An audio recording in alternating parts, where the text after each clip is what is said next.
Ютията, този домашен герой, когато обичаме толкова колкото и се боим от него, има история, много по-древна и бурна от изчезнал чорап в пералнята. Всичко започва през 4 век в Китай, време когато хората вече са разбрали нещо фундаментално. Да имаш измачкани дрехи е хубаво, само ако искаш да приличаш на жива пътна карта. По онова време предшественикът на модерната ютия е бил гладачът, инструмент, използван на студено, най-вече заради прочутата гума, която служила за колосване на тъканите. С други думи, вече са се опитвали да опитомят непокорната тъкан, но без непременно да си играят с огъня, буквално. Гладачът вършил работа, но все още били далеч от модерния комфорт. Трябвало е много труд, търпение и вероятно голяма доза дзен философия, за да не се откажеш по средата на пътя. После, като всяко уважаващо себе си добро изобретение, ютията решила да еволюира, вероятно защото и писнало да бъде подценявана. От 17 век тя започва сериозно да се трансформира и да приема много по-амбициозни форми, дори леко заплашителни за разсеяните пръсти. Появява се ютията с жар, очарователно изобретение, което се състояло в нагряване на метален блок, пълен с нажежени въглени. Да, по онова време гладенето на дрехи изисквало почти уменията на пожарникар-любител. След това идва ютията за перачки, нагрявана върху печките през 19 век. Тук усещаме, че човечеството започва да организира малко по-добре приоритетите си. Ядене от една страна, да не си подпалиш къщата от друга, а между двете – опит да не превърнеш ризата си в овъглено произведение на абстрактното изкуство.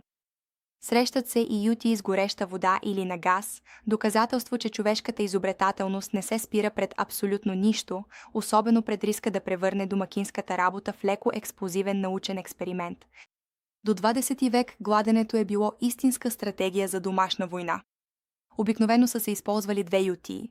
Докато едната работела върху тъканта, другата се нагрявала спокойно върху жарта или печката, чакайки реда си като прилежен, но потенциално опасен ученик. Идеята била проста на теория, но на практика понякога приличала на леко хаотичен балет, в който трябвало да се жонглира между топлина, време и оцеляване на пръстите. Това било време, когато загубата на търпение можела буквално да ви коства изгорена маса или риза, безвъзвратно превърната в спомен. После идва електрическата революция, тази, която ще промени живота на милиони хора и вероятно ще спаси няколко хиляди дрехи междувременно. През 1970 година марката Калор пуска електрическата ютия с нагревател. В този момент човечеството открива, че може да се нагрява уред, без да се налага да се наглежда жар като дроидна мисия. Това е малка тиха революция, но изключително ефективна. По-малко дим, по-малко въглища и най-вече по-малък риск да превърнеш хола си в неволно барбекю. Ютията става по-практична, по-бърза и преди всичко много по-достъпна. Най-накрая започваме да си мислим, че гладенето може би не е Божие наказание, а просто леко подобрена досадна работа. През 1954 година ютията се развива още повече и се превръща в истинска машина за гладене. Вече не говорим само за нагряващ инструмент, а за уред, замислен да улесни живота, почти сякаш е създаден от някой, губил твърде много време в борба с измачкани ризи. Целта е ясна – да се направи гладенето по-ефикасно, по-стабилно и по-малко вероятно, да превърне всяко гладене в тест за крайно търпение. Дрехите най-накрая започват да възвръщат приличния си вид без твърде много драматични усилия. През 1963 година следва нов етап – появява се парната ютия Вапоматик. Тук вече навлизаме в ново измерение. Парата се превръща в ценен съюзник, като малка магическа мъгла, способна да убеди и най-упоритите гънки да изчезнат без много спорове. Това е почти дипломатично. Ютията вече не насилва, тя преговаря с тъканта. И често тъканта в крайна сметка се предава.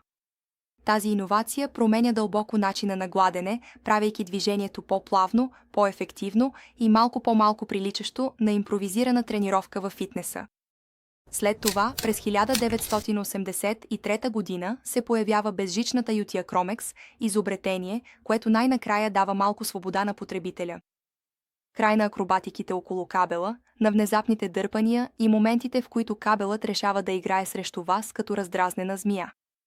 Безжичната ютия носи усещане за свобода, което е почти подозрително, сякаш ви казват, че да, вече можете да гладите, без да сте вързани за контакт като анимационен герой в беда.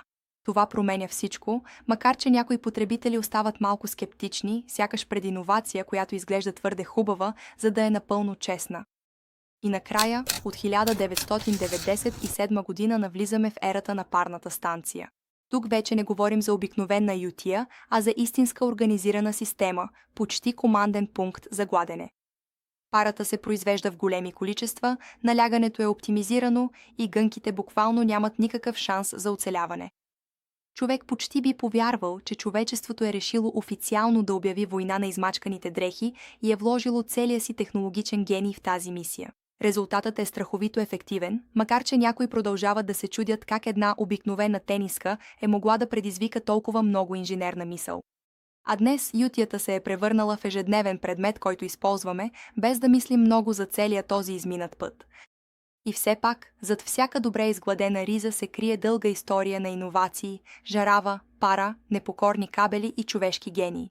История, която доказва, че в омразата си към гънките, човечеството в крайна сметка е изобретило все по-сложни машини, за да ги унищожи. И някъде там трябва да признаем, че това е, може би, една от най-големите тихи победи на модерната цивилизация.